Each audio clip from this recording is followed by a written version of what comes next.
আমি বানাবো পটল ভর্তা। নমস্কার, আলপনা হোম কুকিং আপনাদের সকলকে স্বাগত। আমি এখানে কড়াই গরম করে নিয়ে সরষের তেল নিয়ে নিয়েছি। এই ভর্তায় সরষের তেল লাগবে। কালো জিরে ফোড়ন দিয়ে দেওয়ার পর তেলের মধ্যে দিয়েছি শুকনো লঙ্কা ফোড়ন, আর দিয়েছি এখানে মাঝারি সাইজের একটা পেঁয়াজ কুচি করে কেটে দিয়েছি। বেশ কয়েকটা রসুনের কোয়া দিয়ে দিয়েছি। দিয়ে দেওয়ার পর আমি এখানে নিয়ে নিয়েছি পটল। এই ভর্তা করার জন্য পটলের ভর্তা বানাচ্ছি, সেই জন্য পটলই নিয়েছি। পটলটাকে আমি ছোটো টুকরো করে কেটে নিয়েছি।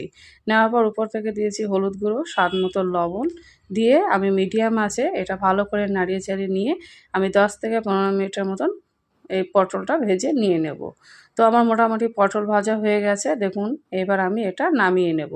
নামিয়ে নিয়ে ঠান্ডা করতে দিয়ে আমি এটা বেটে নিয়ে নেব। আপনারা চাইলে শিলে বেটে নিতে পারেন। আমি এখানে মিক্সার জারের মধ্যে নিয়ে আমি এটা বেটে নিয়ে নেব। তো এই ধরনের ভর্তা গরম ভাতের সঙ্গে খেতে কিন্তু খুবই ভালো লাগে। একদম সিম্পল, মশলাপাতিও খুব কম।